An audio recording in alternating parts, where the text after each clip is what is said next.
no tipo 1, a gente traz algumas pessoas famosas também que são do tipo 1. A gente tem a Mariana Rui Barbosa, o Kaká e a Sandy, né?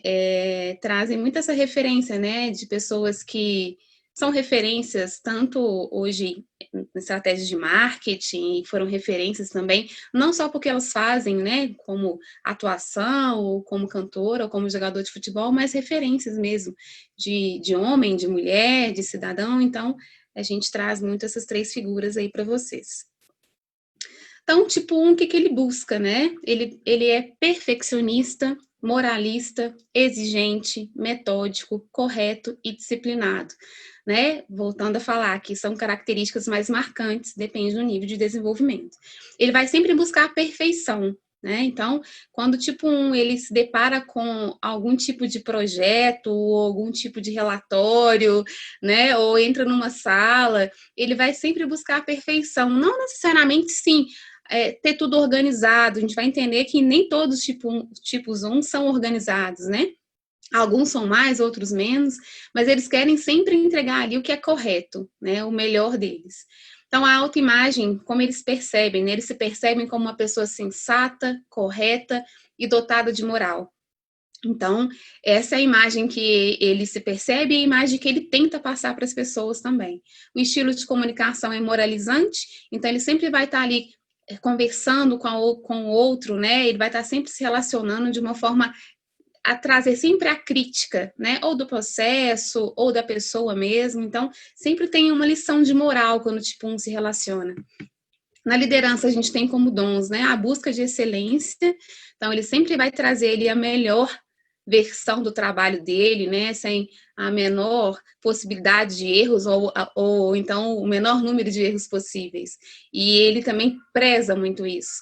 E faz com que muitas vezes ele não admita que outras pessoas podem fazer diferente dele, porque para ele só ele sabe fazer correto, né? E então, como que isso de liderança, ele pode ser muito reativo, muito crítico. Ele pode ser defensivo quando criticado, porque ele já se critica demais. Ele tem um senso de autocrítica muito grande. Então, ele não gosta de ser criticado, porque é mais uma crítica que ele tem que lidar ao decorrer da vida. Então, para ele, muitas vezes é muito difícil, né? Inconsistente na própria ira, né? Então, ele fica muitas vezes nervoso ou desconfortável quando ele vê um erro, quando alguém erra, quando alguém não consegue seguir o que foi combinado. Muito detalhista, controlador. Esse controlador vem um pouco diferente do tipo 8, né? O 8 quer controlar pela força, para poder mostrar ali que ele é forte, e o tipo 1 ele quer controlar porque ele quer garantir que nada dê errado, né? Ele quer garantir que seja sempre feito da forma correta. Então, sempre tem uma opinião, né? Ele sempre vai ter uma opinião para poder dar, e muitas vezes é impaciente, intolerante. Como que ele é impaciente e intolerante? Ele é impaciente justamente por perceber que o outro pode fazer algo inadequado, ou que o outro pode, muitas vezes, não entregar como ele entregaria. Então, essa impaciência vem muitas vezes de deixar o outro também seguir o caminho dele, né? A gente percebe isso muito como risco de liderança tipo 1. Algumas frases, né? Você estará no bom caminho se fizer o certo. Faltou um ali. E a segunda frase, é óbvio que isso não está bom. Se você se esforçasse mais, entenderia que bom é inimigo do ótimo. Então, bom inimigo do ótimo é uma frase muito falada por tipo 1, né? Enquanto o 8 traz muito isso, né? Melhor feito que perfeito, né? Porque o 8 quer entregar, ele quer sempre dar conta, o 1 vai trazer, não, o bom inimigo do ótimo. Sempre tem que ser ótimo, a gente sempre tem que fazer ali da melhor forma e a forma mais correta possível. Então, a gente traz a motivação do 1, né, que é ser correto. O medo fundamental é de ser mal, corrupto ou falho. Esse medo é sempre quando a gente fala, né, a nível de inconsciência. O vício emocional ali, né, a gente tem a ira. Então, a ira a gente tem no 8, no 9 e no 1, né? Essa raiva, ela é apresentada de forma diferente para cada tipo. No tipo 1, ela traz muitas vezes aquela pessoa que vai guardando aquela raiva, guardando, vai reprimindo e em algum momento ela estoura. E muitas vezes ela pode estourar com a pessoa que não teve nada a ver, né? Com a pessoa que realmente iniciou um processo ali de desconforto nela. Mas ela acaba estourando muitas vezes por uma forma de esvaziar mesmo aquele sentimento, depois de muito tempo que ele conseguiu guardar, né? Então, o mecanismo de defesa que ele tem também muito presente é uma formação reativa.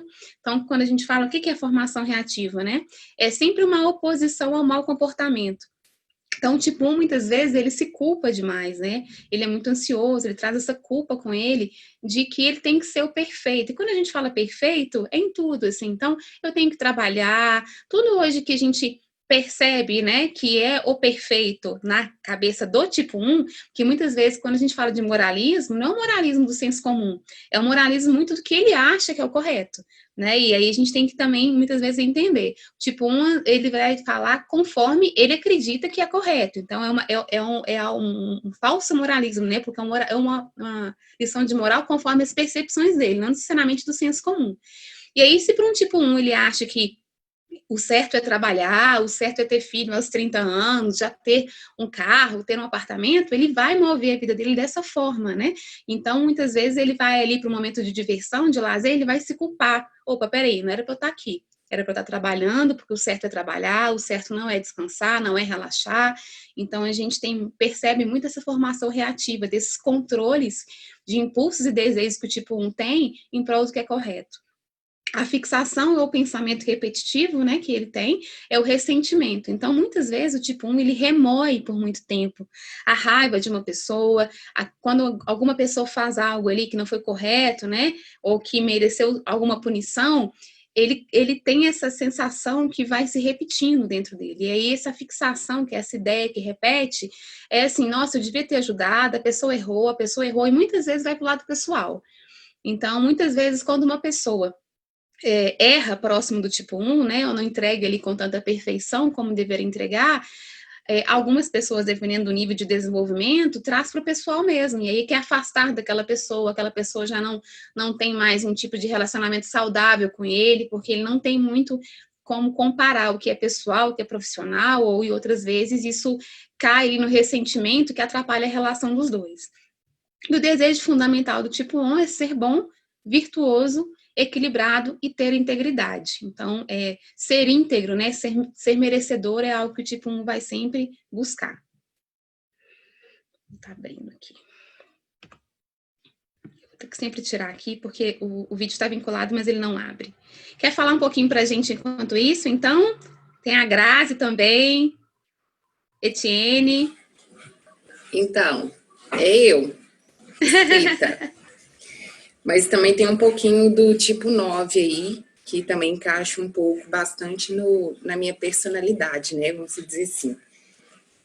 De fato, sou bem perfeccionista, detalhista um tanto, né? Qualquer apresentação, alguma coisa, eu consigo identificar o erro de imediato. Mas isso aí sou eu mesmo. O tipo 1 tem muito a ver comigo. Uhum. E o que você acha que tem de positivo e negativo em ser tipo 1, Grazi? Bom, vou falar assim, de negativo, né? Eu acho que a questão do detalhismo, né? Acho que essa cobrança que a gente tem, né? Assim, não só da gente, mas dos outros, isso prejudica muito nos relacionamentos, né? Até porque ninguém é igual a todo mundo. E às vezes a gente não enxerga isso. Né? A gente quer que a pessoa faça bem feito igual você faria, ou igual você faz. Então eu vejo isso como ponto negativo. E como positivo, tem tanta coisa aí que é boa. Acho que a questão do correto, a questão da excelência, né? Mas eu acho que a ira aí, não sei se é muito... Mentira, a ira é sim. A gente ressente, guarda e na hora que explode é como o primeiro mesmo, que não tem nada a ver. E guarda por anos, né, Grazi? Ou não sai daqui, não.